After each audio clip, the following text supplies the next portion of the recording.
ማኪ ከወንድሟ ጋር ተጣላች። ለምን ተጣላች የምናየው ይሆናል። ሰላም ሰላም! ውድና የተከበራችሁ የሰላም መንግስቱ የዩቱብ ቻናል ቤተሰቦች እንዴት ናችሁ? እኔ በጣም ደህና ነኝ። ባላችሁበት ሰላም፣ ጤና፣ ፍቅር ያድላችሁ። በያላችሁበት ሰላማችሁ ብዙ ትረፍርፍ ይበልልኝ።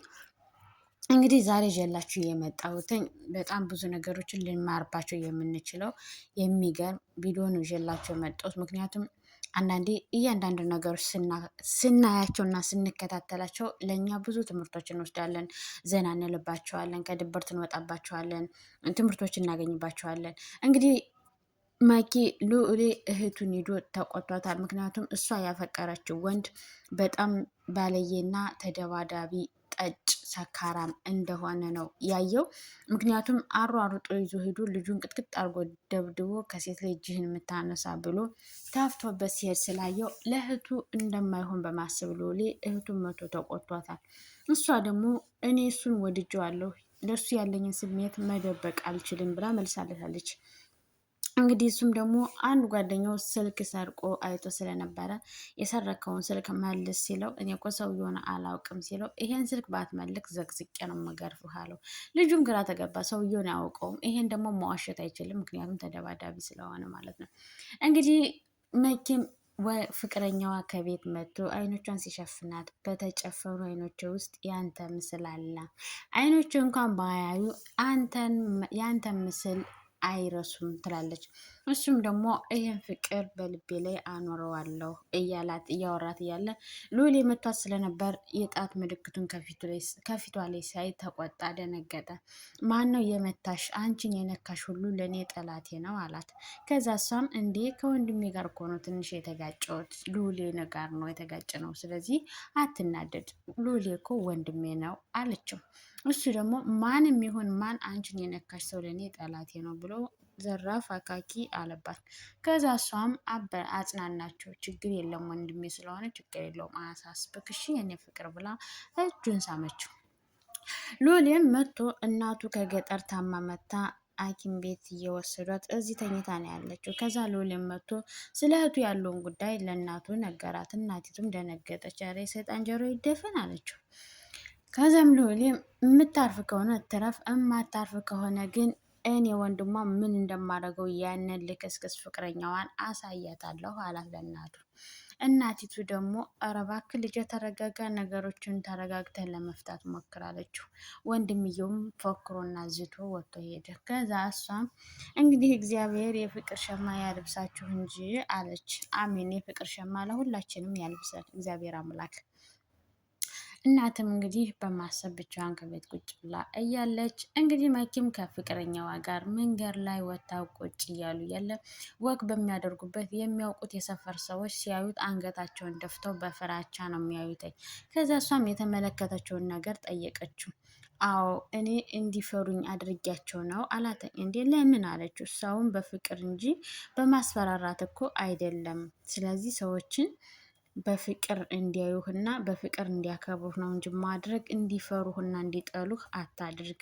ምክንያቱም የፈራህ ሰውና ቂም ያለበት ሰው መቼ ምን ሰዓት ምን እንደሚያደርግ አታውቅምና አለችው። ምንም አያመጡም አላት። አይ እንደዚህ እንኳን አትበል፣ እንደዚህ ስትል ለእኔ ራሱ ከባድ ነው አለችው።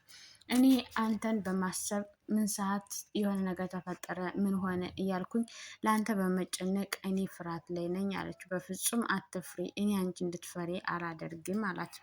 እኔ በአንተ አልፈራም፣ ግን ለሰዎች ባለህ ነገር ሰዎች ባላቸው ፍራቻና ቂም ምን ሰዓት ምን ያደርጉ ምን ይፈጥሩ እያልኩኝ በማሰብ ሀሳቤና ጭንቀቴ ከቀን ወደ ቀን እየተባባሰ መጥቷል። ስለዚህ አንተ እኔን የምትወደኝና የምታከብረኝ ከሆነ እኔ የምልህን አድርግ፣ ቃል ግባልኝ አለችው። ከዛ በኋላ እሱም በፍጹም አላደርግም፣ ለምንድን ነው ቃል ምገባልሽ አላተኝ። ሰዎችን በፍቅር አሸንፋቸው እንጂ በማስፈራራትና በጥላቻ በድብድብ አታሸንፋቸው አለችው። እሱም ደነቀው፣ ገረመው። የምትለው ሁሉ እንዴ ከመቼ ጀምሮ ነው እንደዚህ ማሰብና መጨነቅ የጀመርሽው አላት። አንተን ካፈቀርኩበት ጊዜ ጀምሮ ለአንተ ያለኝ ስሜት ማሰብና መጨነቅ ሆኗል አላቸው። ከዛም በኋላ ግን ቃል ግቢልኝ ቃል ግባልኝ፣ ምክንያቱም ሰዎችን በፍቅር ለማሸነፍ እንጂ በጥላቻ እንድታሸንፋቸው አልፈልግም አለችው። እሺ ቃል እገባልሻለሁ ብሎ እጇን ይዞ ቃል ሊገባላት ሲል የሆነ ነገር ትዝ አሰኘሽኝ፣ ስለ ጥላቻና ስለ ፍቅር ስታወሪ የሆነ ነገር ትዝ አለኝ። የሆነ ጊዜ ሰላም የምትባል ጓደኛዬ ነበረች። አንቺ ይህን ነገር መደበቅ አልፈልግም፣ ሁሉን ነገር ማወቅ አለብሽ፣ ያለፈው ታሪኬ አላት። እኔ ባለፈው ታሪክ ችግር የለብኝም፣ ግን ምን ነበረ አለችው።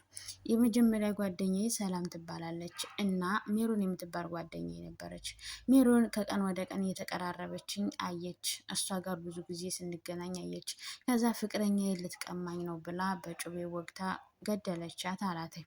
እሷም ደነገጠች እና ገረማት። ከዛም በኋላ ሲሄድ በእኔና በአንተ መሀል የሚገባውን ሰው በእንደዚህ ነው የማደርገው። እንዲሁም ለሜሮን አንድ እድል ሰጥቻታለሁ፣ ሰዎቹ ወደ ሐኪም ቤት ወስደዋታል አለችው። ግን ከዚህ በኋላ ግን በእኔና በአንተ መሀል ጣልቃ የምትገባ ሴት ካለች ግን ለዘላለሙ ነው የምሸኛት፣ አየህ አለችው። እጇ በደም ነክቶ ጩቤ ይዛ አስፈራራችውም ነገረችውም። እሱም ያንን እያስታወሰ ለእሷ ነገራት። እሷም ገረማት፣ ደነቃት። እሱ ራሱ ደንቆት ገርሞት ፈርቶ ለምን እንደዚህ ታደርጊያለሽ? ለምንስ ለእኔ አልነገርሽኝም? አላተኝ። አይ በቃ መሆን ስላለበት ነው አላት። ያምሻል፣ አንቺ ራስሽ ግን ጤነኛ ነሽ? አላተኝ። እሷ ደግሞ እኔ አንተን ማጣት አልፈልግም። በእኔ መሀል ሴቶች ገብተው አንተን ሊወስዱህ በፍጹም አይችሉም።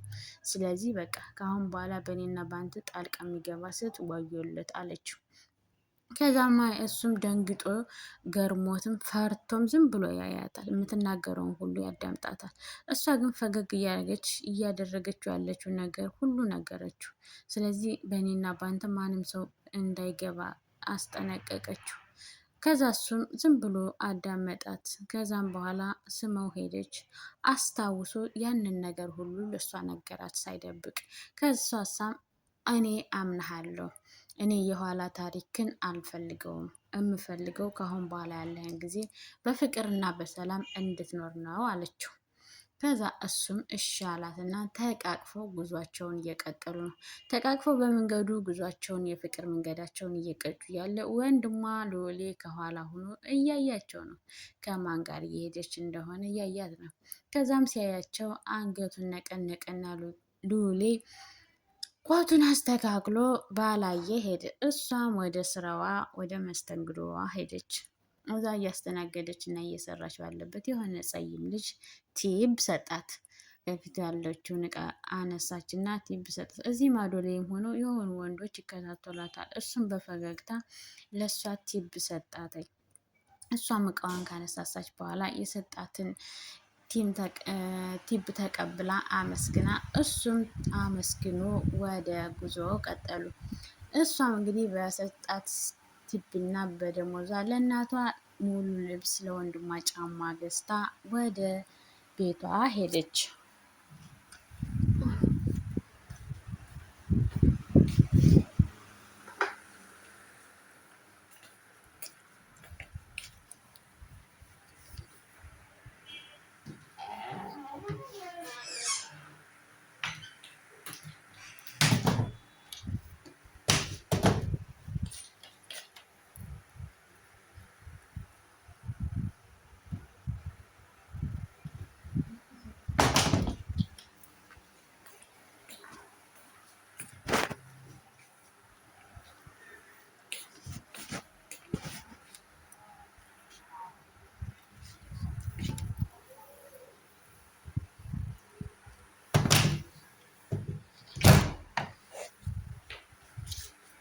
እንደዚህ ቀዝቀዝ ይላል ቤቱ ኑሮ ካልወጣ